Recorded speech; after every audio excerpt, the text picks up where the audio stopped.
DJ Alvy in the house.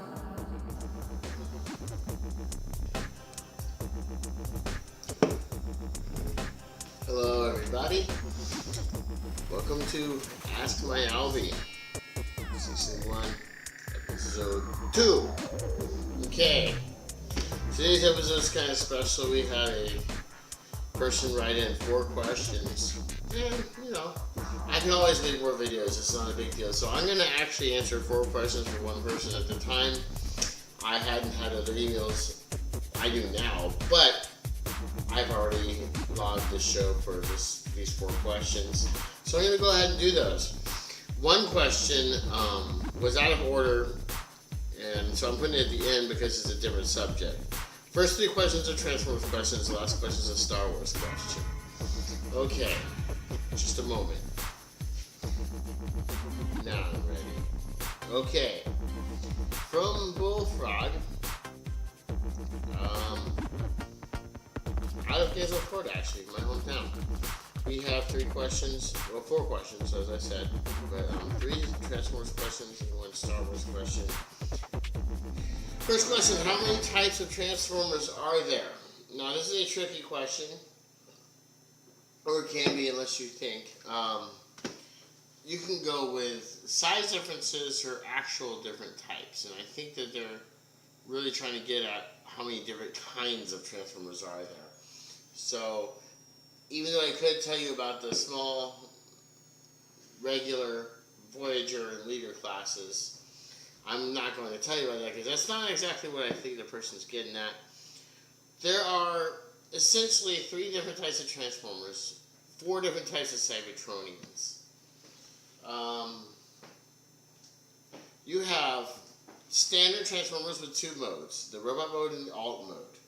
The alt mode is the vehicle, whichever that is, or the whatever else the robot isn't when it's not a robot. Or is when it's not a robot, I should say. Okay, now you have the standard Transformers, which have 2 modes, as I said. Then you have the triple changers, which have 3 modes, 1 robot mode, 2 alt modes. Like, for example, Blitzwing and Astro Train. Astro Train is a space shuttle and a train and a robot, whereas Blitzwing is a jet and a tank and a robot. And there are plenty more triple changers. And even though we have large Transformers and stuff, they still fit into the dual type or the standard type of Transformer. The only other kind really is Gestalts, and those are teams that are made up of standard Transformers that come together to form a larger robot. I mentioned those in the first episode, like Devastator. You have Minosaur and Bruticus, and they fit into the standard and the Gestalts because they are all normal Transformers as well as they are large robots combined. And like I said, they have a hive mind for the most part that we know for certain and not sentient. As far as the main robot isn't sentient, whereas the individual ones are. And that's as far as we actually know to be certain. But so there are basically 3 types of Transformers, but those 3 are included in 4 types of Cybertronians, because you have a Cybertronian, which is an individual robot that does not transform, but yet still hails from Cybertron, and that would be, in a great example, Alpha Trion. He's never actually had an alternate mode that we even know of. But Alpha Trion was the robot that created Optimus Prime out of Orion Pax when he was assaulted by Megatron. That must be an email coming in. I don't know if you heard that chirp there.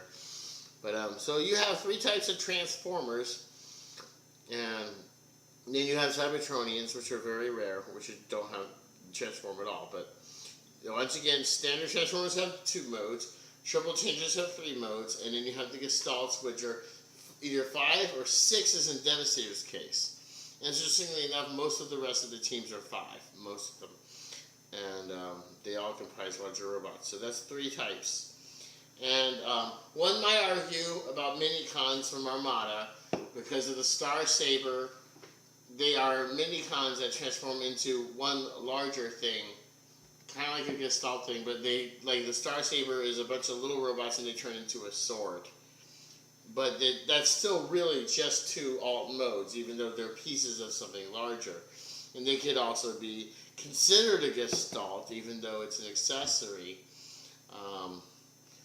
And I'm also not going to include target masters or headmasters in any special kind of transformer because they still have just 2 modes standardly, even though the head is a separate entity because the human is inside the head and it can transform into its own robot.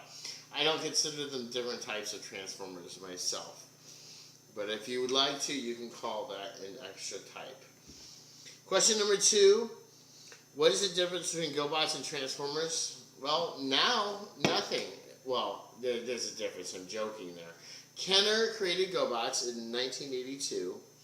And yes, that predates Transformers. You had Psykill as the evil guy and Leader 1 is the good guy.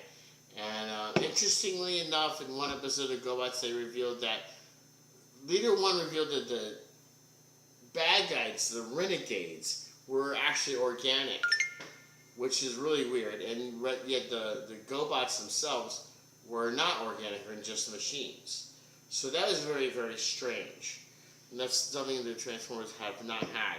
However, Gobots just didn't take off. Their stories were very lackluster and not very well developed. However, Kenner, as you all know, also made Star Wars toys in the original run. And now we have Star Wars underneath the Hasbro flag.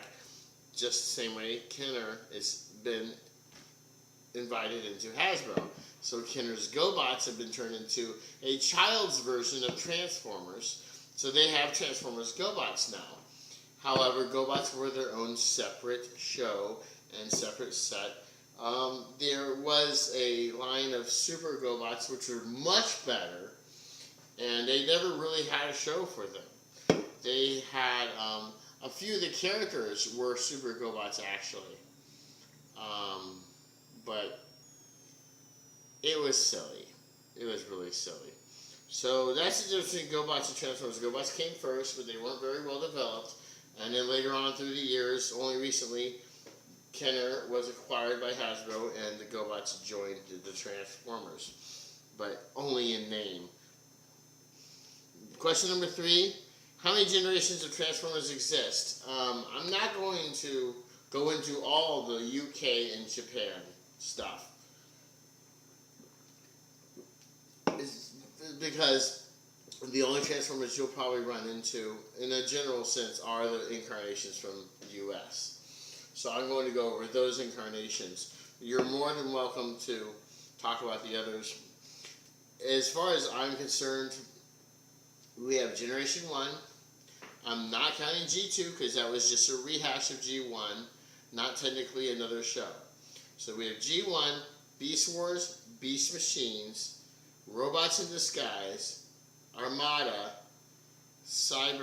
Energon, then Cybertron, Animated, and Prime. So that's 9 incarnations as far as full separate show series. 9. So you have 9 generations of Transformers.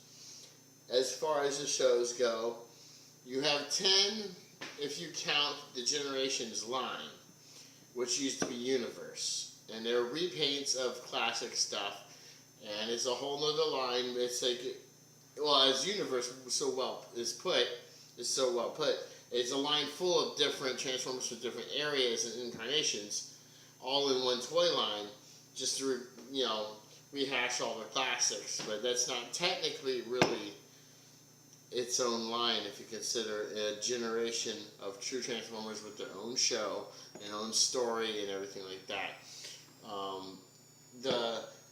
I must say that Armada, Energon, and Cybertron were a trilogy of shows. Beast Wars and Beast Machines was a duology of shows. Those shows were linked. And whereas also Beast Wars was slightly linked to Generation 1 in some respects. But basically you have 9 incarnations of the US Transformers. And most of these had their own Japanese versions as well. A lot of times the stories were different and the translations were a lot different.